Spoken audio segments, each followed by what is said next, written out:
felt like a coward. I was hiding. I couldn't even tell anybody what I had really done and what my intentions really were. I was fearful. I was scared. I felt like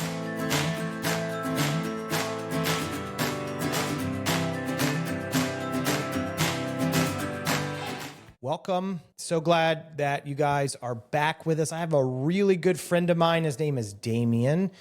And Damien's here to kind of talk about his reset, his hard reset that happened in his life, personally or professionally. And I'm so excited for you guys to meet him.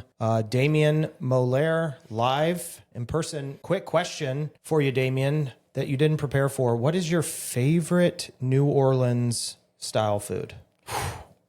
style food, Cajun. Favorite food, probably oyster po' boy. Fried oyster po' boy. Every time I go to New Orleans, the very first thing that I get, doesn't matter. If I arrive at 8 a.m. or midnight, it's an oyster po' boy. Okay, so where do you go and get an oyster? There's a couple of places, but in Old Metairie, there's a place called Bears, and Bears Seafood is like, it's BEAR. It's like a hole in the wall. You'd look at it and go, "You're going to get your seafood from that place?" And I say, "Yes, I do." And it's cash only, probably. It's this big, and my family's, they're so amazing. Like, they know, and they always go get it, and my wife does not eat oysters, and the kids every once in a while, but yeah, oyster po' boy. Now I could go on and on about char grilled oysters, crawfish etouffee, jambalaya, red beans and rice, all those things. But when I'm in New Orleans, dressed oyster po' boy. That's what they call it. Dressed, which is lettuce, tomato. No, typically there's no remoulade. That's a whole other thing. But yeah, lettuce, tomato, mayonnaise, onion. And then for me, I put ketchup and hot sauce. And we call that dressed. That's dressed, yeah. Okay. Thank you for asking. My favorite New Orleans style food is crawfish. Fried, or do you like to peel? No. Yeah, peel and eat. I got a buddy of mine, one of my very good friends. He's from Shreveport, Louisiana. Mm-hmm. This is how I learned how to say New Orleans. That's right. It's New Orleans. But when we moved into our house up here, we had a housewarming party, and he brought crawfish. We had this epic, like, shucking with the shepherds is what we called it. Although we didn't do any shucking, we just had a crawfish boil. Peeling. But yeah, peeling. It was so good. Did you have the potatoes and the garlic and all of it? Oh, and the white sauce and everything. We went like full ham on it. We still have one or two of those koozies out in the wild somewhere. I've seen them on social media before. I will always go to a crawfish boil. Anytime, any place. Doesn't matter. Yeah. Okay, so 60 seconds. You have 60 seconds to tell. How do we know each other? Well, the first time we ever met each other was at a coffee shop, because we had both decided to lead a transit group, which, for anybody who doesn't know what that is, it's a middle school ministry at our church, Browns Bridge. Little plug for Browns Bridge. We had both decided, without knowing each other, that we wanted to be male leaders in the group or in church. And they said that they needed male leaders to help lead sixth graders, starting with sixth graders, walking with them from sixth grade to seventh grade to eighth grade every Sunday. And then some additional outings, which I really didn't know that much about. It was definitely more of a commitment than I realized at that time. But it's been the best thing that I could have ever done. And I think you probably feel the same. Yeah, no, it's very life-giving. You think about, I'm so busy. I have kids and a wife and work and all the things. And it's just like, man, it's the best hour and 20 minutes that we spend Sunday. And then you give away like a couple weekends a year. And yeah. Yeah, I mean, waking up, there's nothing I would rather wake up and do than transit. And I thought about it when I first was like, I'm giving up my Sunday morning sleep in, and Saturday night, I may not be able to say yes to going and doing a spend the night at a lake house or this or that. I mean, literally, there's nothing that's, one, more important, but two, like, it's just fun. Yeah. It's just fun. Those boys are amazing. And then the people that we serve with, too. Yeah, that's pretty awesome. What is the topic we're talking about right now? We are going to talk today about a hard reset. And for me... No. Yeah, we're going to talk about that. But what is the topic we're talking about right now in transit? Oh, money. Money and sex, and making decisions around. I wanted him to say sex. Yeah, I had to. I knew that's where you were going as soon as I thought about it. I was like, he wants me to say this. Yeah, that's the one great part about being a transit leader is you get once a year, you get to talk about sex with a bunch of now 7th grade boys And who here- might watch this. Now that I think of like if it's on YouTube, shout out to Party Marty and Damien's 7th graders. the best transit group in the history of the world. That's actually the name of our transit group. Yeah, incredible. All right, so walk me through growing up as a kid, what you thought or envisioned your life to be. And being a kid could be like elementary, middle, high school, college. Like, what did you like? You close your eyes, my life was going to be this. Well, the I can go through it really quickly, honestly, is that, born in New Orleans, both my parents are from New Orleans, and if anybody has ever lived down there, it's a different country in essence. It's definitely, they speak English sort of, but it's just a different culture. And both my parents being from there and my entire family going back literally multiple generations, all from there, moving around a lot. And of course I didn't, I left at 5, went to Texas, moved to Texas, like small town. Didn't really think a lot about it as a young kid, but as I was from about 5 to 11, I had come up with the idea that I was going to be a National Geographic wildlife photographer. No way. I watched nature shows as a kid. My grandfather, my mom's father, watched nature shows. He always watched them on mute. Fun fact. And when we He could narrate, or no, he would just watch it on mute. And when you went to New Orleans, you would just sit there and watch him with him. And then that led to me watching Wild America. If you remember Wild America, Jack Hanna, all those things. And I would just watch nature all the time. I'm fascinated with. I know a lot of weird, interesting facts about. What's the weirdest fact? I mean, it'd probably have to come up on Jeopardy, which is my favorite show. But I mean, the elephants actually walk on their toes. They look flat-footed, but if you look at their skeletal, if you took an X-ray, We're about to nerd out. you'd see them walking literally on their toes. Huh. And they're one of the smartest, if not the smartest mammal on the planet. No way. Elephants are extremely intelligent. Okay. So you're going to be a National Geographic.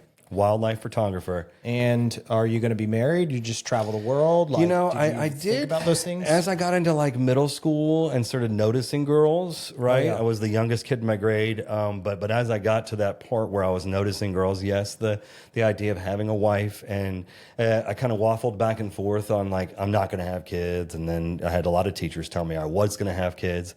Was raised Catholic, and I actually had a Sunday school. We call it Sunday school here in Georgia, but then it was called catechism. So on Wednesday nights, you would go and learn about the Bible and learn about your next steps in the Catholic faith. And I had one of my teachers tell me that I was going to be a priest or a pastor one day. And so at one point I was like, man, I guess I could do that. But then I did say to myself, well, I couldn't have sex. Yeah. And at one point that was going to be a big sounds deal awful. as an adolescent young male. Yeah. But yeah, and then I was told a lot that I could argue really well. My parents were one of them, and teachers were others. And I was told a lot that I was going to be a lawyer, right? Yeah. I was told that it's going to put on me like, you're going to be the most amazing lawyer because you don't know when to quit, and you're kind of a dog with a bone when it comes to arguing. And I cut my teeth on that a bit as a kid. So yeah, that was the view, and it wasn't until even as a young male, 15, 16, 20, in my 20s, I never really thought about marriage until I met this one girl named Courtney. Yeah. Mm-hmm. Short blonde. Short blonde, you know her. I do. I do. That's interesting. I think ladies more have like this vision of, hey, I'm going to have this life where I'm going to have 4 kids, I'm going to have a job, or I'm going to be a stay-at-home. Like guys are like, that's the next adventure. Yeah. Wherever this life takes me. Yeah. I'm going to go be a man. Go be a man. Watch elephants walk on their toes. Yeah. All right. So the whole premise of the show, Hard Reset, right, is about these moments that we have in our life, personally or professionally, that we got to this point in our lives where we had to basically hit this hard reset and turn around from what we were doing and abandon the old lifestyle or the old way or the old job or whatever it is, and kind of started this new journey. Tell us about your hard reset. Well, first, thank you for allowing me to tell this story because, it's it's not always easy to talk about a time in your life when you had to turn things around and the events that maybe led up to it, depending on what that hard reset is for somebody. So thank you for allowing me to come tell it. But, we kind of walked through the beginning of my life and the girl named Courtney who I met. And so in 2007, I married Courtney, and it was the most amazing thing ever. We spent 5 years married with no kids. Which is the best part about being married. It was really fun. It was really fun. She had a really great job as an accounting professional at a really great firm down in Atlanta. I had graduated from college and had started into the sales piece. I had actually gotten my degree in political science, but realized right at the end, like, I don't want to be a lawyer that I thought I might want to be, and I don't want to teach, and I definitely don't want to get into politics and campaigning. I had learned that about myself. Yeah.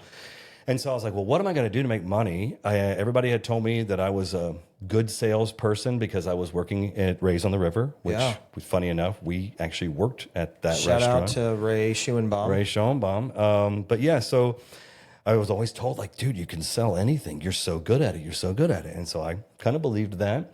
And bartenders are the best salespeople. Yeah, we asked the right questions, as we talked about earlier. But I got into as a political science major, you couldn't actually compete in a sales competition. Kennesaw State has this sales competition, so I ran it, volunteered, ran the thing, co-ran it with another person, and made connections and worked with Liberty Mutual, came out of college working for them. The market tanks in 2008. Mortgage lending was kind of like my that's where I got all my leads and my contacts. And so when that took a hit, as it did in 2008 and 2009, I got laid off. And there wasn't a whole lot of things that were out there at the time because the market was doing what the market was doing. And so I was like, well, I guess I'm going to go back and do what I know really well. And I went back to fine dining bartending. Yeah. And it was great because it was freeing. I lost a ton of weight. My hairdresser said, you are the most, you have no stress. She's like, I don't know what you did, but you have no stress in your life. So I did that for a while. And then in 2010, I got a job at cars.com. I had a buddy of mine who said, you'd be really good at this. And I said, I don't want to sell cars. And he said, well, you're an idiot because that's not what we do. And we sell advertising, digital advertising to the people who want to sell the cars. I said, I can do that. So I started that, didn't do well the first year, interestingly enough. Got put on a performance improvement plan, which was the best thing that could have ever happened. Really? Oh, the best. I don't know if I've ever heard anyone say that a PIP was good for them. I'm going to lunch with the person that put me on that PIP years ago. We don't work together anymore, but she is one of my best friends and just an amazing person. And she said it was one of the harder things that she's ever had to do, but it was the one thing that motivated me to start really pushing. Not myself, but the clients. And that's when you start to put pressure on people, especially after you've developed the rapport, the relationship, it's amazing what can happen. So I started to do well, right? I was on a PIP in September, and by December, I made it to President's Club in 3 months. I'd already developed all the relationships. I just needed to press. Yeah. So President's Club that year, President's Club the next year, President's Club, it was just boom, boom, and then I get promotion. Next thing I know, I'm in enterprise accounts, and I am like, what is enterprise accounts do? It's if you heard of CarMax and Carvana and Penske, so it was like the big leagues. Yeah, it's the big leagues, and I made it quick. It was one of those things where it was just boop boop boop boop. They were asking me to fly to Chicago to come teach people about what I was doing. All of a sudden, I went from I was a bartender to I'm now important. And I think for guys, we put so much of our identity 100%. In our jobs. 100%. That's who I am. That's what I do. And I didn't have a relationship with Christ at the time, even though I was raised Catholic and my parents did all of the things. I did not have a personal relationship with Jesus Christ. And I think because my identity was not rooted in that, my identity was very quickly and easily rooted in my job. Sure. Well, guess what? Your job can change and circumstances can change. And if you're rooted in things that are of this world and those circumstances change, well, then you can start to stress out very quickly. And then also what happens too is that when you leave the home, and for me, my first son, or my only son, was born in 2012, and my daughter was born in 2014. And that time, my wife, who was a pretty strong accounting professional, 9 years in the business, worked part-time after my son was born. And then when my daughter was born, she's decided to stay home. So she's in that transitionary thing. And she's got 2 young kids in diapers. And I'm traveling all over the country. And so when I leave the home, I am a hero, literally, to the clients and to the people. And I'm selling all this and I'm making all this more money than I'd ever thought I could make. But then I go home and it's like a bear and I'm not home enough. And, you know, I've got to change diapers and nobody's telling me how good I am. Yeah. Wait a minute. I'm really good. Yeah. And I'm a darn good husband. On top of that, I do come home and I don't go do what I see all these other people doing around. And I'm an awesome husband and you should take notice and you should recognize these things. Yeah. Now, I never Our said poor wives. I never said that. Yeah. But I did think it. And and I think most men, if they're being honest, most men think that. yes. Yeah, And- like I'm the breadwinner. Like you must respect me. I mean, I thought about that. Like if I'm being honest and truthful, and I know men in my life that are like, well, I'm the breadwinner, right? So I can go and do whatever I want, run off and have drinks with my buddies, or you know whatever it is, Whatever I want, because I'm the breadwinner. What we don't realize is like the stay-at-home mom is the most important job in America. 1,000%. And also in a home with a married couple, in my opinion. And Courtney had been the breadwinner. And no matter what anybody says, when you're a young man growing up and you're supposed to be the one that makes the money. And when I got laid off, she was the one that made the money and she was in control of the money and she was the accountant. Of course, she was going to be in control of the money, but I had a real complex with that. Didn't really talk about it a lot, but it was always there. So that when I surpassed her and then started making even more, well, then it was like, and now you get to stay at home, which is what we've talked about, what you kind of wanted. And you know, again, not even recognizing the transition for somebody who puts a lot of their worth and their value in what they were doing. And then all of a sudden there's a very thankless position that they are in. And then the husband's not even there half the time or more. Yeah. And so, you know, the big piece of that was that I really I followed the praise. And so I would leave and I remember booking trips when I didn't even really have any place to go and would just go work. And I'd go see the clients, of course, but yeah, it was what I allowed her to go through alone was, you know, it still was like, man, what was I thinking? So 2016, my daughter's 2 years old, my son's 4, and I had, because of the whole, I'm not getting praise at home, I'm not being valued at home, I'm being valued elsewhere. I started to my eyes kind of looked around and I started looking for praise from other females. And I kind of did it subconsciously. It wasn't something that I made a choice to do, but because I wasn't rooted in anything other than my own identity at work and success and ego. Yes, that's a great thing to say. It's definitely an ego. I started looking around and there was a particular female who I had worked with and was a manager and I got my eyes kind of set on this person and wanted to spend a little bit more time and I was entertaining so much and they just kind of coincided with a particular golf event. And so I decided that I was going to go to this golf event. I was going to entertain and this is where she lived and I was going to make a weekend of it. Yeah. And I went up there with the wrong intentions. And it's so crazy now because I'll look back and I see all the things that God was trying to like put roadblocks and little obstacles in front of me. And one of those was I got to the airport and the person that I had booked with internally in the company, she had not done it. She had not booked the ticket, which is crazy. It never happened. Had never happened before. I'd been on so many trips and I'm at the counter and I literally have this moment and I mean, I'll never forget it. And the ticket lady or, you know, they're trying to check into Delta and she's like, hey, you don't have a ticket. And I had this moment where I'm like, you don't need to go. Yeah. What happens if you don't go? Absolutely nothing. Yeah. You're going to a golf tournament. Yeah. Yeah. And I had the moment, said, I'm going anyway. Swiped the card. Do you remember how much that ticket was? Like $600 and something. Wow. Which is actually pretty cheap when you think about it, like the day of. Yeah, for sure. Yeah, $600 something. I didn't even know at the time. I'm like, does the company even expense it like this if it doesn't get booked through? I'm like, I'll make it work. I'm Damien. Yeah. I can make things happen. Yeah. So yeah, I flew up there, and there were other people that in the company. So I met with them again, got my rocks off with the praise, and everybody telling me how great I'd been doing, and they were so grateful that I'd even blessed them with my presence. I mean, this is like, it's crazy what your mind can kind of where your mind can take you. You think you're way more important than you actually are. So much.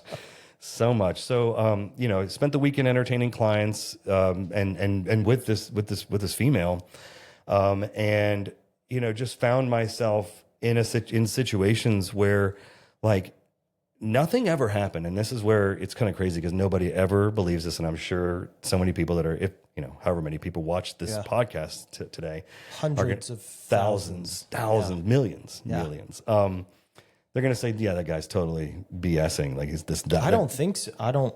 Yeah. I mean, it didn't happen. Yeah. But it could have easily happened. And so what it was is like, I spent Friday night up there. I decided to stay an extra night and be with my client, but also spend another night there. I was in a hotel, but I knew I wanted to spend additional time with her. And so I lied to my wife. Yeah. And I'd gotten into the habit of lying. Not crazy lies, but just little exaggerations. Things to make myself seem better than I was, to get myself out of little troubles. What I called in my mind, little white lies. Yeah. But I'd been doing it for so long, it was second nature. And the thing about that is that you get really good at it because you believe your own lies. And then all of a sudden you're replaying things and you're believing and you're remembering the lie and not actually what happened, because you're not a liar. Yeah. You're just doing it because you got so good at it so easily. No, honey, the plane messed up. There's a technical issue. They rescheduled me for the next day on a Sunday. I'm not going to make it home. Was in this woman's apartment. There were other people there. It was like a happening thing. It was like not a party, but there were people hanging out. Yeah. But I had intentions and I knew where I wanted the night to go. And I had even thought about like, I can do this and I can compartmentalize this and I'm going to be all right. I can lie so well that I'm going to be able to just not even think about it ever again. And it's just going to be a one-time thing. And then about midnight, I'm sitting on a bar stool. There's this little bar area in the apartment. It's a very modern apartment. And my phone was sitting there and I, was talking and having a conversation, and I turned and I looked and like a picture of my kids popped up. And again, I go back to God. It was a full-on moment where it was like somebody jarred me and was like, what are you doing? And I remember looking around and I remember thinking, I've got to get out of here. And so I didn't say anything. I just got up and I said, yeah. And I just started to walk, and she and a couple of people, hey, where are you going? I was like, I got to go, guys. And like the look, I'll also never forget that look, because it wasn't just my intention in that moment. Right.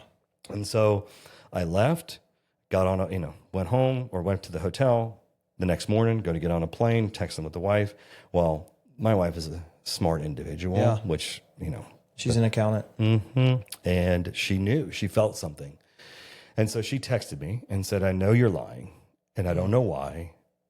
She didn't tell me that she had already called Delta and figured out like I had just changed the flight, and said, please, I'll look forward to talking to you. You tell me the truth when you get home. So I got home, did not tell the truth. Like just completely like, I don't know what you're talking about. I went there to see a client. That's what we were doing. I lied to you because you're always so hard on me and because you don't ever appreciate me and all those things. Yeah. So you're still going, you're still caught up in this web of lies, right? Yes. And so like, what motivated you to come clean and talk about this hard reset of lying? And, I didn't know myself well enough to know that it was eating at me like a monster from the inside. It was physically like I was nauseous. I couldn't eat. It was 3 days of this. I mean, it was a Sunday, then Sunday night, and then Monday and Monday night. And then like on Tuesday, October the 3rd, I emailed somebody who had been in my life previously, a man by the name of Reggie Campbell. And, I'll back up just a touch. This man had invested in me earlier in life, years earlier. Met him through an organization that he started called Radical Mentoring, which was centered around mentoring young men, young professionals, and helping them kind of get over themselves. But I didn't know anything about that because I was just kind of an outside person that was just coming to a golf tournament. paid charity. It's a good organization. Cool. I get to write it off. Awesome. And he took an interest in me years before and had said, hey, why don't we go have coffee? And he was one of the first people that ever sat down and started asking me about my faith. At that time, I didn't have any, and I would argue about the semantics of Christianity and the hypocrisy of it all and all of those things. And I had filled with hypocrites. one right here. Yeah. Second one. So we had gone to breakfasts and coffees and all that and developed a friendship. And I had kind of abandoned the friendship, if I'm being honest, which of course. Because if you're caught up in all these lies and you're like, I mean, we're not trying to be with somebody that is going to call us out, right? That's right. And so it had been a year and a half since we'd spoken. He had gone through he'd gone through a lung transplant. He had lung cancer and had gone through a full-on lung transplant, which I knew about and I never reached out to him. And I'd always felt guilty about that. And it was one of those, like, I felt so guilty about not reaching out that it just became harder and harder to reach out after that amount of time. But then here I am, and I'm like in my office at home. It's that Tuesday. You haven't come clean. Have not come clean. And my wife is like, I still know you're lying, and I don't know what this is, but you're making it worse, and you're making me freak out now because you're totally not telling me the truth. And I don't think you realize this, but I can fully know every time you lie, and you're lying right now. And I'm like, man, I just was like, oh my gosh, what am I going to do? So I wrote an email, and man, I think about that email, and I read it from time to time. I was so lost. And I have friends. I mean, I have great friends, amazing friends who I know would have sat down and talked to me about it. But because I had known a little bit of Reggie's story and because he had been vulnerable with me previously during our conversations, I knew that he was the only person in that moment that I could reach out to that had any idea about what I was going through. And so I wrote this like a 1-page email. I'm a liar. I said it. It was like the first time in my life I'd ever said, like, I'm a liar. Called yourself out. Mm-hmm. And I told him about all the things, like I've lied about these things and just, again, like who I am and exaggerating it. But now I've really told a whopper. And she knows, and I don't know how to tell the truth. Yeah. And I'm lost. I think I used that word specifically. I am lost, and I'm at the end of my own rope. So I send this email. And that's let's not lose sight of like how brave that is, right? To even hit send. Because like, I'm sure there's tons of people out there that have written this whole thing and it's like very hard to even send that. But like you were at this moment in your life where it's like, I'm tired of being this way. And you hit send, and that is brave, brother. Didn't feel like it at the time. For sure. Did not feel like it. I felt like a coward. Was hiding. I couldn't even tell anybody what I had really done and what my intentions really were. I was fearful. I was scared. I hadn't even made it to the point of like, oh, you're going to lose your family, because I couldn't even get past this like giant lie that like, how am I going to get through this part? I'm just going to white knuckle it. So I hit send, and within like 10 minutes, 10 minutes, it's been a year and a half. He replies and he says, we need to meet. And I said, how about Friday? And he said, you don't have that long. What a man. Yeah. He called me to the table and he said, we need to meet up. And he didn't say, let's go to a coffee shop. He said, you're going to come to my house. Whoa. So I said, yeah. And he said, when can you come? And I said, tomorrow at 10. And he said, I'll see you then. I mean, didn't reschedule. I mean, I have no idea. I find out later how much Reggie had going on and who he really is and was. And so for him to just immediately make that time for a guy who he hadn't spoken to in a year and a half just goes to show you who he is and what he had allowed God to do in his life, because he would never take credit for that. So I'm driving to his house. He gives me an address. I didn't even look it up, right? You know, my mind is just... I love this part. It has goosebumps. I don't even look it up. I'm just like, all right, I'm driving to this address. And it's like Roswell, East Cobb area. For those of you who know Atlanta. And I cross over from the Fulton County line into the Cobb County line, which I'm like, I don't even know Cobb County was here. And I pull off onto this road, and then there's this gate, and it's a big old gate. And then, you know, Does it say Reggie on it? No, it didn't, because it wasn't his gate. It was like a neighborhood, if you could even. Yeah. It was like a collection of houses. Okay. On private land. Yeah. And so the gate opens, and I'm like, the first house, I'm like, oh, I am not in Kansas. Where am I?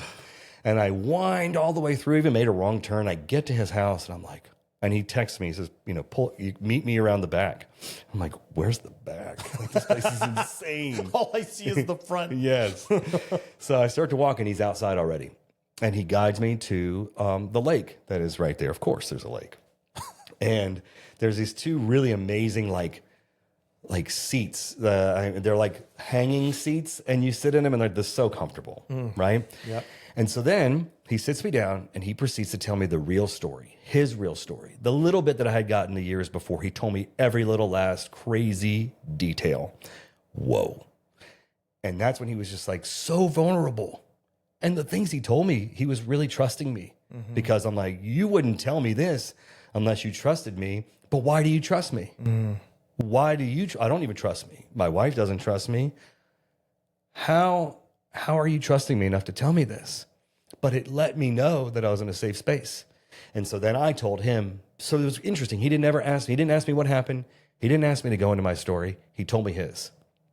And I was like, whoa. And then he said, all right, so now you tell me. Your turn. And I told him everything, every little last detail. And he did not believe the part where I did not do anything. Yeah. And he didn't press me that day, later on many times. But that day, he just let me tell it. And the first thing he said was, all right, are you ready to let Jesus into your heart? And I think I said something like, I guess so, right? Because I didn't know. I didn't know what that was. I didn't know what that was. And so he said, well, all right, I'm going to guide you in this prayer. And it was the first time that I'd ever, as a man, right, fully asked Jesus to come into my heart. I had done the confirmation as a Catholic in around 12 or 13. I had done my first communion and all those things, but I'd never really understood what it was like to say, Jesus, I'm going to rely fully on you to guide my life and to guide my next step. I didn't know how to do that. And so we prayed that prayer. I did not feel anything. No magic happened. No overwhelming feeling of grace or any of that. I was still stuck in the same spot that I was. And I'm like, well, hopefully you feel better, Reggie, because I sure don't, right? But then he said, now you're going to go home and you're going to tell your wife the truth. And you're going to wait until your young children go to bed. And you're going to tell her everything. And I was like, and he's like, and you're going to pray a prayer right beforehand. You're going to trust Jesus. And so I went home, and I looked her in the eye, and I said, I want to talk to you after the kids go to bed. And like, That's the worst, bro. What time was this? This was in the afternoon. I mean, I went over there at 10 in the morning. I think I came back at like 12 or 1. God, I can't even imagine where her mind goes. That's the thing. This goes back to when you're only thinking about yourself, you're not realizing what your actions and your decisions are doing to others around you. And you think you only have yourself, you're only going to affect yourself. But this goes back to being as naive as I was. I was a young father, and I just was not considering anybody else but myself. I was being extremely selfish. Even in that moment of like, I'm gonna talk to you in 8 hours, like, and now you're just gonna sit there and worry and wonder. But she got through it gracefully and really tremendously, a lot of grace. And so the kids went to bed, and I told her everything. And I remember exactly how the furniture was situated, because it's not situated like that anymore. And our carpet, that was carpet then, is now hardwoods. I mean, I can literally feel it right now.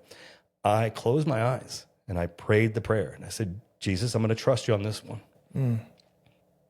And for the first time in my life, I told the full truth, all the way, all of it. Didn't leave anything out. And man, it was so tough. And then she immediately says, it's over. She screamed first. And then she says, it's over. And you got to get out of here. Like, you've got to leave. And I fell on my knees. I was sobbing, and as you may imagine, at this point. And I immediately regretted it. And I remember saying to, like, God, this is not it. Why did I do this? Why did I trust you? This is a terrible idea. I'm going to get a divorce, and my kids are going to be they're going to have a mom and a dad, and they're not going to be living in the same, all those things, all that fear. Yeah. But I trusted him. And then that night, of course, separate beds. And for the next year and a half, 2 years, I had to, one day at a time, earn my wife's trust back. And Reggie called it a one day at a time contract. That just today, I don't have to do it. I don't know about tomorrow. I just got to get through today. And for me, it was, I have to tell the truth about every single little thing all the time. And that was the hardest part, because what I realized, and through the guidance of Reggie's amazing guidance, was you had to tell her what you were going to do. Then you just had to do it. You just do that one step at a time. And when I lied about something stupid, something very, very minuscule, I had to immediately stop and say, hey, I just lied about that. I did that over 100 times. Wow. Easily over the course of those year and a half to 2 years, before it was hard to even be on speaking terms in some cases. And the thing about trauma, because that's what I did, I caused trauma, was that you'd think you were at a good spot months later, 6 months later, 7 months later, whatever, and then all of a sudden it would come flooding back. And I had to be... You had to retrain yourself. And I had to let her experience those emotions, and I had to let her get it out. I had to let her talk through her fears. I had to just take it. And I had to take it every time. And I could never say anything back, because I was the one that had caused it. And I needed to let her experience it. And however many times that it took, no matter how many times you messed up again, as far as the lies, or, telling a lie and getting caught in another one and being like, oh, I know I shouldn't be doing this. Yeah. Prayer after prayer after prayer, book after book, right? I read multiple times a book called What Radical Husbands Do, which if anybody's going through marriage issues, you can only control your side of it, one. And two, I fully believe a man controls his marriage. And not in the way that some might take that statement. Sure. But a man determines the temperature of his own marriage, and a man determines where his marriage goes. But he does that by leading through example. But he cannot do it on his own. The only way that I think a man can really understand what it's like to, or understand how to build a true union, is by understanding a union with Christ first. Because Christ, and it says in the Bible, a man treats his wife like Christ treats the church, with abundant forgiveness, abundant grace, and abundant truth. And I wasn't doing any of those. Yeah. And I couldn't understand how to until I understand what Christ did for me first. And even then it's baby steps. So by the grace of God, Courtney allowed me to stay.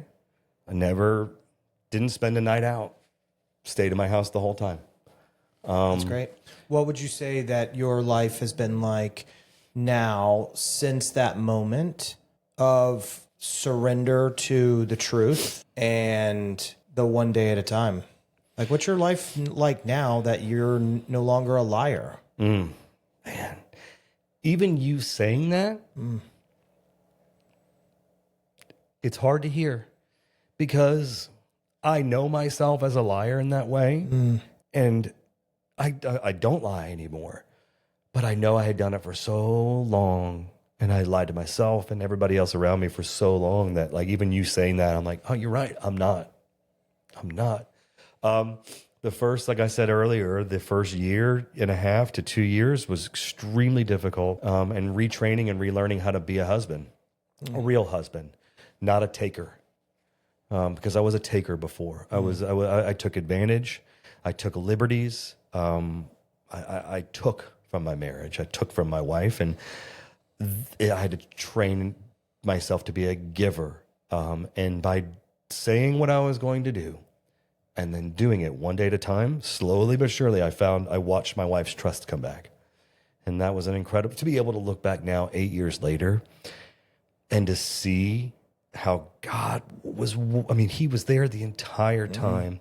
He was there with her I mean, so much work that he had to do with her, because as any woman would probably think and do, is like, I got to get rid of this loser. And this is a guy who lies to me, doesn't consider my children, he doesn't consider my sacrifice.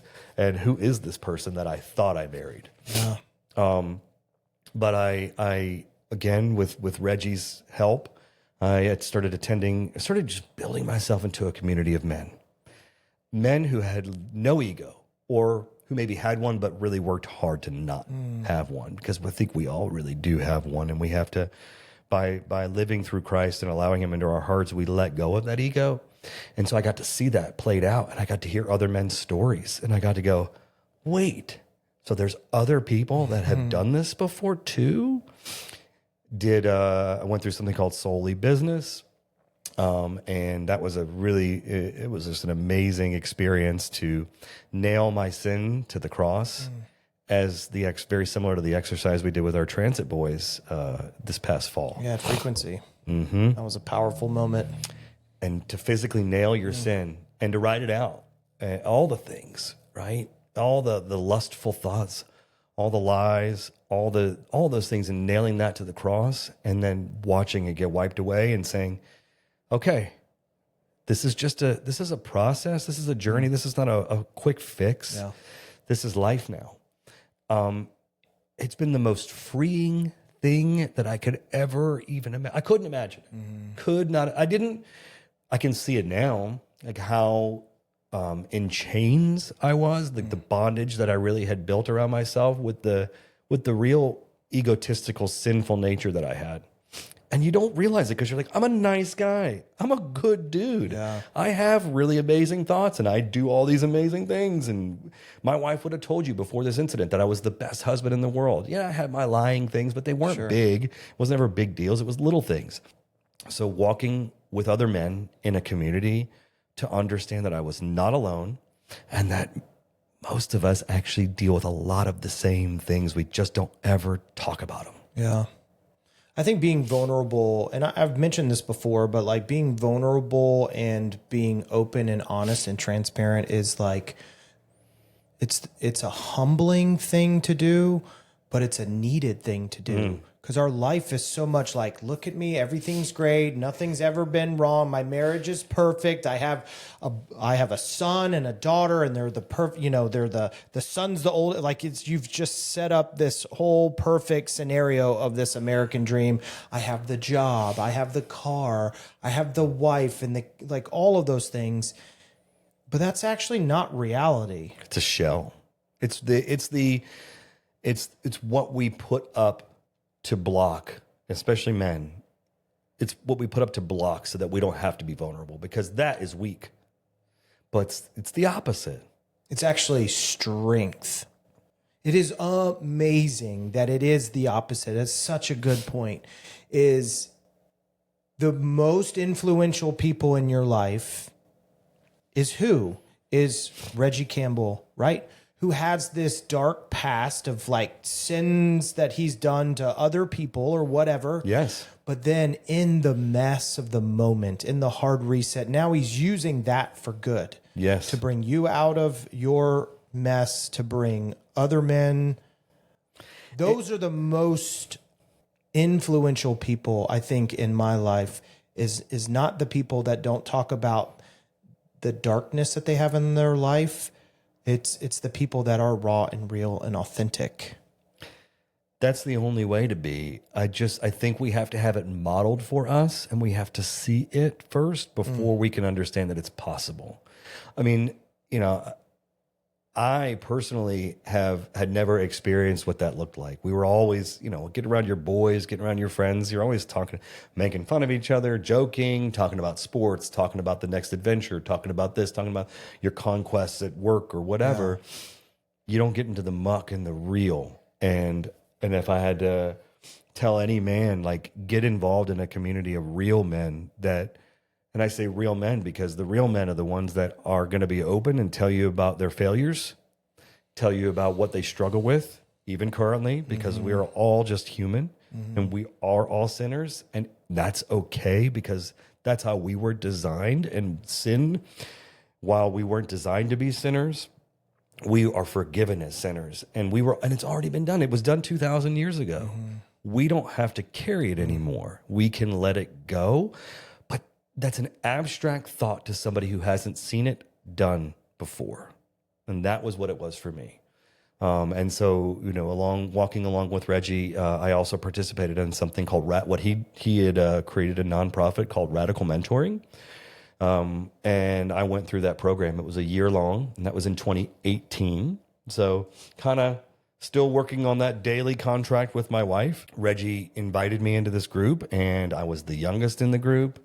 I, at that time, would have considered myself barely a Christian because I was just learning about and here I am surrounded by 7 other guys that are what I classify them as super Christians. Sure. At the time, right? We're all just guys.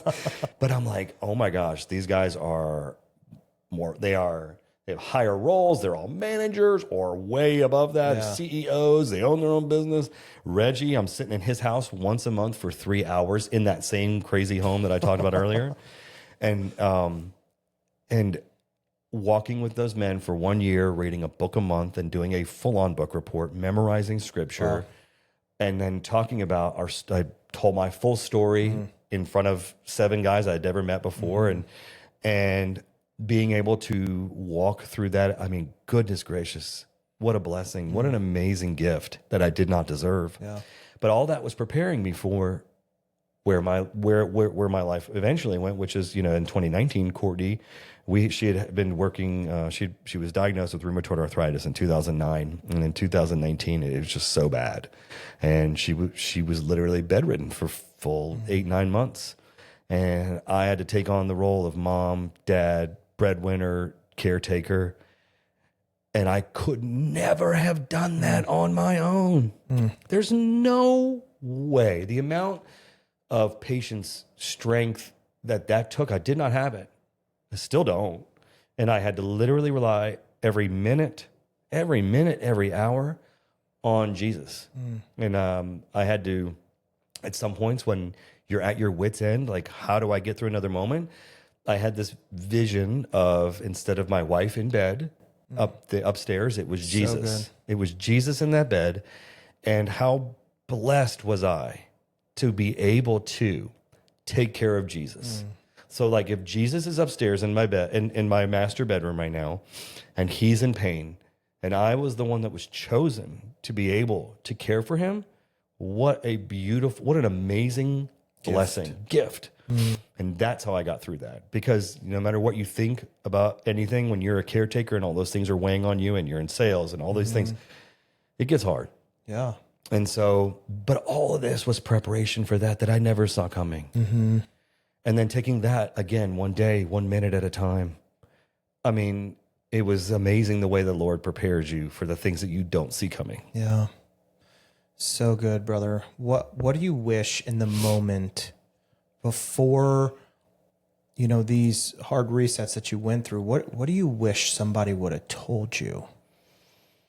That I wasn't alone, and that Jesus had me covered. And I had been told that before, but I didn't understand what it meant. And I don't know if anybody could have ever told me or explained it to me in a way that would have had the effect or the life-changing experience of going through it. But I really wish somebody would have told me that I wasn't alone, because I felt very alone that day. And then I just felt like nobody would understand, that everybody was going to second guess me. And I felt like I was alone. And that's a tough feeling like you're alone in the world. But I wasn't, and still not. And there just are great, great men. And that's what I've learned too, is like to seek out community of men, right? To seek out a community of men that are just trying to understand Jesus's love and grace. Because I don't think we ever really fully understand it, because we're just humans. Yeah, there's no way to. We just continue. And if you surround yourself with a community of men that are actively striving toward a relationship with Jesus, then that's where you're going to find the bonding and the camaraderie and the real friendship. And what's crazy is the influence that I know I've had on other friends. Not on purpose, not because I told them anything, not because I opened up a Bible and preached a verse at all, but because they saw what I went through and I was open and vulnerable. I mean, gosh, too. Yeah. telling my best friend and his wife the story that I just told today for the first time in their living room, that was a tough thing to do, because they were like, Damien, why did you feel like you had to lie? Why did you, Mike, my buddy, was like, why didn't you come to me? And those were hard conversations to have. But over time, and again, staying rooted in the word that came to live with us on this earth, that is where I found, for me, peace. And it's crazy because I'd heard people talk about feeling free. Never understood it until I went through this process, through this whole process. And it really is truly amazing, because Jesus has been there for me the whole time. And now it's always when you look back, right? It's hard to see in the moment, but always when you look back, you're like, oh my goodness, there, thousands of times, literally there and there. Oh my gosh, then there. And he was trying to tell me this, and I didn't see it. All those little things. And that's why I'm here today, is that I want others, anybody who might be listening, to know that no matter what it is you're going through, there are men and women that have gone through it too, and they're there for you. You just have to go seek it out. What's the best advice that you give them? Like somebody that's watching right now or listening, like, what do you tell them? Find a quiet place to pray, and then find it in your heart to listen, because listening to Jesus and listening to God is a hard thing to train yourself to do. It does not come naturally. It's not something that just happens like that. And take a hard look at yourself and ask yourself, do I need a reset? Is there something I'm doing right now today that I need to stop doing? Is there something that I'm doing today that I need to start doing? Is there something that I'm doing today that I need to continue doing? And if you can ask yourself those three questions, and you pray and you listen, God will present to you where you may need to take a hard reset. So good. That's my story. So somebody battling that right now, how would they get in touch with you? My cell phone number is 678-642-9026. I feel that, bro. Call me. I don't even know you, and that's okay. That's okay, because God does. And there's always somebody that's going to be willing there to listen. And we need to, as a community of men, focus on that and make ourselves available, because that's where strength is. That's what God has intended. I mean, church is not alone in your home. Church is a community, and it's wherever two or more are gathered. It's not a building. It's not, it can be literally anywhere. But if two people are seated together and they're in Christ, that's church. And so wherever you are, wherever that sits with you, wherever that lands with you, if that's something that you're dealing with today, my phone number is 678-642-9026. Call me, text me. I don't even know you.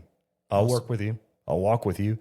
And I can't promise anything other than acceptance and vulnerability. Yeah, I love that. Thanks for making the time. Thank you for having me, man. Yeah. This is really, it's amazing what you're doing. I really love it. It's really awesome. Thanks, bro. Love you, man. Love you too, brother. High fives. Boom. And shout out to our transit boys. Yeah, to the best transit group in the history of the world. That's right. Man, thank you to Damien, a good friend of mine. You know, they say grown men don't cry, but like in my opinion, grown men do cry. And I loved hearing the passion, and you could, during that conversation, you could just feel Damien. And for a guy to put his cell number on blast, it's just so important to be able to help people, especially when you've been through whatever trauma, whether it's self-inflicted or not. It's just good to be able to hear people's stories. So I really hope that you enjoyed this episode. If you wouldn't mind liking and subscribing to the channel, it really helps us to be able to put out more content. But it also allows us to notify you when we post new episodes, and then you can share it with people and tell them, hey, this isn't a roofing channel. This is like a real life channel about people's hard resets. Of course, if you know someone that needs a roof or a roof repair or a roof inspection and they're just looking for maybe a second opinion, obviously that's what we specialize in, is taking care of people's roofs. So if you wouldn't mind referring us, that would mean so much to us. But we'll see you on next week's episode.